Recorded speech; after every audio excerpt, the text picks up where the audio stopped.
стои на истото ниво, меѓутоа не паѓа процентот на вакцинација, го одржуваме на таа линија, меѓутоа се трудиме и за нешто, некој процент да одиме погоре, така да минимално успеваме во тоа.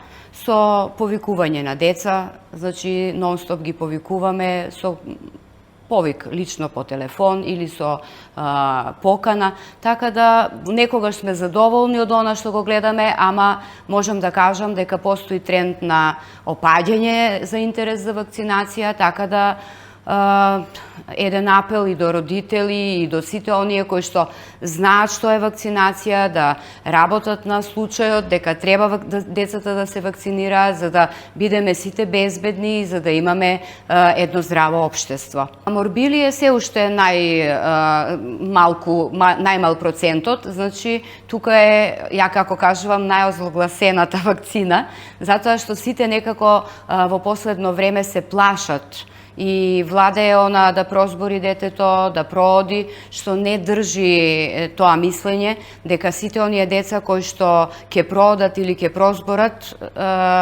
тогаш мора да ја примат вакцината. Се знае кога е терминот за примање по календарот за имунизација на МРП вакцината, значи тоа е после навршена прва година од животот, во 13-тиот месец, така да имаме ние дечиња и кои што имаат и по 4 и по 5 години, кои што не ја примиле вакцината и не можат добро да зборуваат, значи тука се работи за некој друг проблем, кој што треба да се решава на друго место. Значи вакцината воопшто не е причина за некои проблеми кои што ги засегаат дечињата во таа возраст. Се мисли, тоа го имаат тоа мислење за вакцината затоа што некако се поклопува во тој период кога дечињата почнуваат да зборуваат, кога некои почнуваат да проодуваат и мислат дека ако ја дадат тогаш вакцината, дека детето ќе престане да зборува или ќе престане да оди.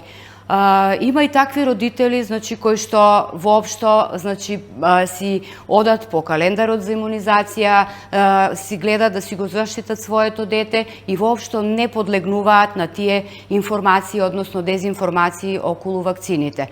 Ние за МРП вакцината тука сме некаде околу 40%, така да тоа е мала, далеку, многу сме далеку од посакуваното 95% треба да биде за да бидеме комплетно сите заштитени. Меѓутоа, ние како екипа, како вакцинален пункт се залагаме за тоа да го покачиме овој процент. Нон-стоп работиме на тоа, значи да повикаме деца, праќаме пораки, се слушаме со родителите, евентуално некои доаѓаат, разговараме со нив.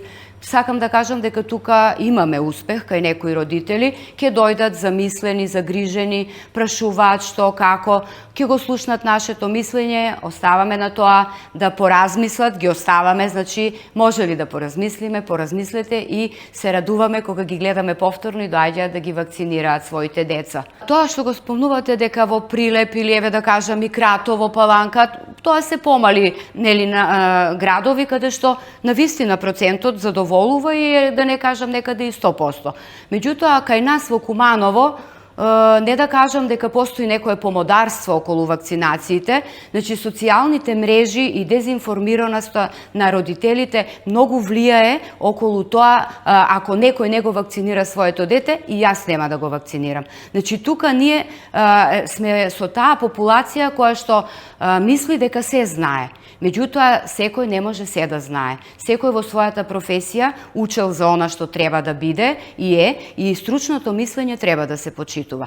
Се сложувам со тоа дека можеби треба малку повеќе да се работи на ова преку медиуми, преку тие информативни емисии, преку посета еве на пример во градинка, во училиште. Јас еве да кажам за ХПВ вакцината имам едно искуство пред 3 години, па може би не се 2 години, одевме по основните училишта со колешка, држевме предавања околу ХПВ вакцинацијата. Тука беа фатени децата од 5, 6, 7, 8, 9 оделение, значи ХПВ вакцината се прима во 7 оделение и ние сакавме да ги запознаеме дечињата, меѓутоа тука беше апел до родителите. Повикавме да дојдат да бидат присутни родителите, меѓутоа родителите не дојдоа да слушнат ништо.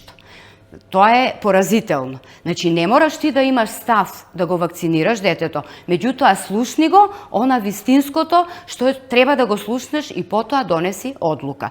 Тука, исто така и со градинките. Значи, во градинка тоа е проблемот кој што се провлекува подолго време, ни доаѓаат дечиња кои што одат во градинка, меѓутоа немаат примено вакцини. Тој проблем се надмина околу вакцинацијата со дифтерија, тетанус, пертусис вакцината, кога имаше епидемија минатата година од пертусис и тогаш сите беа задолжени, значи сите што не беа вакцинирани, овдека имавме редици од дечиња и родители кои што ги примаа вакцините. Меѓутоа сега како оди времето, нели, се поминува како што треба да помине и повторно наидуваме на тој проблем каде што има дечиња кои што не се вакцинирани, посетуваат и училишта и градинки.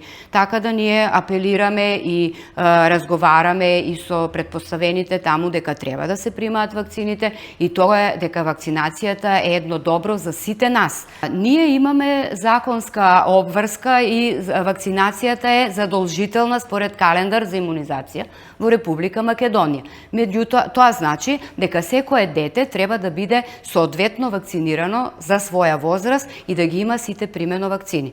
Меѓутоа, сега, не навлегувам во нивните закони и подзакони, каде што они сигурно имаат добиено што може да прима, со кои вакцини може да ги примаат дечињата или до кое ниво на примени вакцини може да запишуваат. Така да тоа е веќе меѓуинституционална прераспределба и ние не навлегуваме во тоа. Значи, ние работиме на тоа да го постигнеме процентот на вакцинација, да го подигнеме колку може. Тимовите се тие, имаме доволно, доктори немаме, значи доктори ни недостасуваат, сестри имаме кои што работат тука, работиме во една смена, значи до 15 часот, така да сите можат, тука сме точно до 15 и сите можат да повелат и да се вакцинираат. Ние овдека кога доаѓаат за да го побараат вакциналниот картон, ние ги пишуваме сите оние вакцини кои што се примени. Поради тоа што сето тоа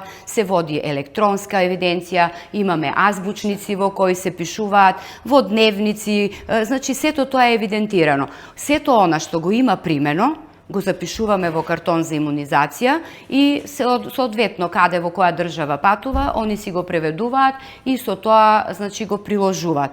Оние што немаат, значи оние што немаат примено вакцини и ги немаме ние во евиденција воопшто, значи таа и таа личност ја немаме во евиденција, издаваме, а му е потребно потврда, издаваме потврда дека лицето го немаме во евиденција на имунизирани лица. Како тие понатаму тоа го регулираат, тоа зависи од државата каде што престојуваат и каде што одат.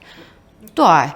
Инаку, што ме прашавте за како со ова, за оние што не ги примаат вакцините, значи ние ги викаме. Реков, или на телефон, лично се слушаме со родителите, или пак со покана. Сега тие што не сакаат и што ригорозно кажуваат дека не сакаат да ги вакцинираат децата, или што не ни се јавуваат, не се достапни, ние предаваме значи список во Државен санитарен инспекторат тука во Куманово и тие по своја должност си продолжуваат понатаму како си оди процедурата и си ги превземаат соодветните мерки. Од минатата година, значи мај 25 година, вакцинацијата е задолжителна и кај момчињата. Со тоа што сите дечиња кои што се во 7 оделение, сега не се вакцинираат само девојчиња, туку и машките. Ова вакцина е исто така мощна значајна вакцина и е редовна по календар за имунизација и ова вакцина се избегнува, меѓутоа, откако сега започна трендот со машките, момчињата, ние сме задоволни со посетата од нивна страна и со вакцинирање. Значи имаме доста дечиња кои што се вакцинираат и изразуваат желба за имунизација. Кај ХПВ вакцината е 50, некаде 50%. Да, и ние тука во регионот имаме добар одзив за ХПВ вакцината.